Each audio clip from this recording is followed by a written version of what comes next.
I'm here on the corner of Jefferson and Broadway at Higgins Restaurant, and I'm here with famous chef Greg Higgins. He's been kind enough to let me come back in the kitchen with him.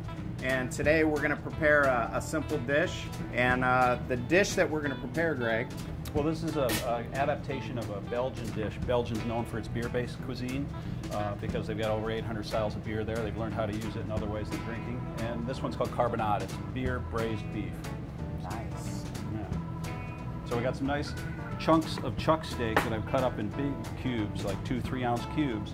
We're going to season them with salt and pepper. We're going to sear them in a really hot pan, and then we're going to deglaze with some stout. That's in Belgium. You probably use a little lighter beer than this, but we got the American adaptation here. So we're going to use a Cavatica Stout from Fort George Brewery, and then we're going to add some chilies and onions and serve it up on some polenta. I'm already hungry. Cool. So let's season it up and get it cooking in the pan. Got a pan back here. We want that pan really hot. So I'm adding some oil to it, and I got a high heat under it while we go ahead and season that beef with salt and pepper. Give it a nice liberal coating, and then we're going to toss it around. You don't want to season the beef until it goes just about ready to go into the pan, because it's going to start to pull moisture out of the beef. And what we don't want too much moisture in the pan, because it'll cause the beef not to brown nicely. And these aren't tiny chunks of beef. These are nice. This is for hungry people. Yeah. So when we see the pan start to smoke, we just get wisps of smoke coming up out of there. We know we're at the hottest point, and we're ready to start searing. And before you put all your beef in there, you want to check it and put one piece in and see what we get in there. You see we're getting a pretty good sizzle. So we're going to spread the beef out in the pan, not crowd it too much. So key now is not to mess with it too much. We'll give it a little bit of time, let it do its thing, and while that's doing that, we can go ahead and chop our vegetables for the dish. So when you say leave it alone, how long should we leave it alone? Well, we'll watch. You'll see on the edges there, you'll get a little browning. We'll actually see some dark, almost coffee brown edges. Then we know it's getting close at that point. So one of the great things about beer in cooking is its versatility. And when I mean versatility, it's really hard to find a wine that's going to go with like chili peppers, chipotles. We're going to put some chipotles in here, which is a smoked chili pepper, a jalapeno that's been heavily smoked. And wine has a difficult time matching up to the heat and just the enzymes that are present in the chilies, but beer does it great. Now see, that's the talent that I need at home. The key thing is to count the fingers before and after. I mean, the ones that are attached, really. So these peppers and onions aren't going to take as long to cook as the beef, obviously. So we're just going to have them all ready, and then we're going to put the beef into the oven after we deglaze the pan and allow it to simmer. This is a braised dish that takes about 2 hours to cook all the way. You could almost do it in a crock pot, but we're going to do it in the oven. The American taste runs to the bigger and bolder, and consequently our cooking and our beers do too. So in choosing a beer to cook with, we try and stay away from the super IPAs and things, because those bitter units that make them so refreshing make it just too bitter in the finished dish. So let's take a look at our beef. See the browning we're getting on there? Coming up nice. We're going to turn all those pieces, make sure we get as even a browning as possible. Sometimes you have to spin the pan a bit. You'll get hot spots on your stove. So we got a little casserole we're going to put this all into, and we're going to use some of the beer to deglaze with. Now the other seasonings that we have, we've got the smoked chilies. These will go in a little halfway through the cooking process. The fresh vegetables will go in. But initially we're going to add some Dijon mustard, chipotle chilies, and whole cloves of garlic. And then we'll deglaze that pan. The garlic, the chilies, the mustard will be in the pan. And then we'll pour the deglazing over it, the stout. And I've got a little bit of beef stock here. You could use any kind of stock that you have on hand, but in this case it's beef because we're cooking with beef. But you could use canned stock if that's what you had. All right, so let's take our beef, browned up, and lay it into the casserole.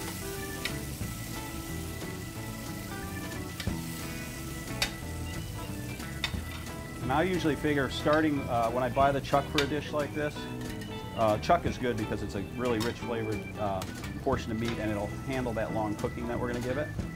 But I figure about 8 ounces a person, so you got a pretty good helping. So that's sitting in there. So this is the traditional French technique called déglazer or deglazing. In there, in goes our can of stout. We'll let that come to a boil, and then we'll add our seasonings to the pot before we pop it in the oven. Let me tell you, I wish you could smell this. This smells amazing. So per person, about a half a tablespoon of mustard. We're cooking for 4 here, so we're going to put in 2 tablespoons of Dijon mustard. Now the chili factor is what you like.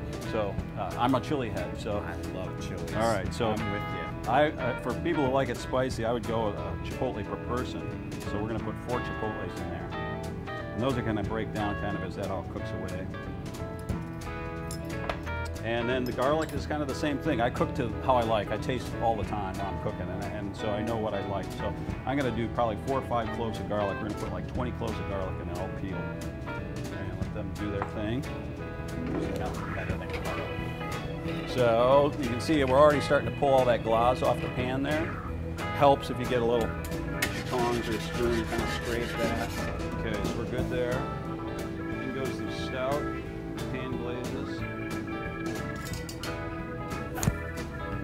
To basically cover that, we can see it's not quite covered. You want to bring it up so it just covers everything here. Poke around, make sure everybody's nicely submerged.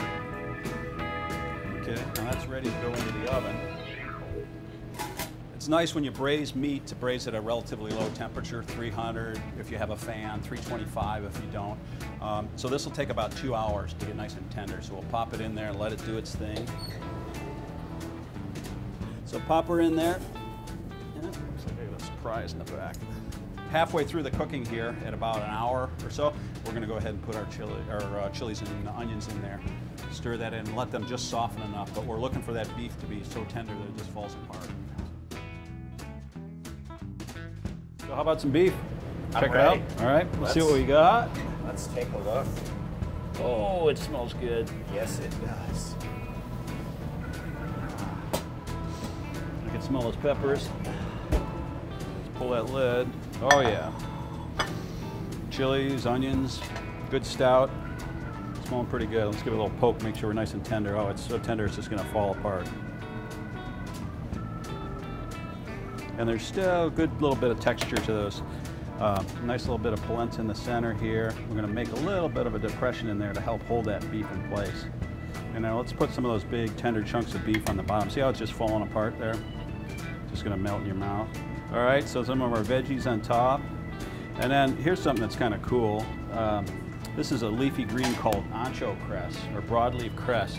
You know, ancho is the type of chili we put in there. But try a taste of this. You get it in the finish there, how it comes on. It tastes like a bit of that green spiciness that ancho chilies have. So we've picked that with the idea of picking up on the flavor of those chilies. So I like a little fresh texture around the edge of the dish at the end. That's fantastic.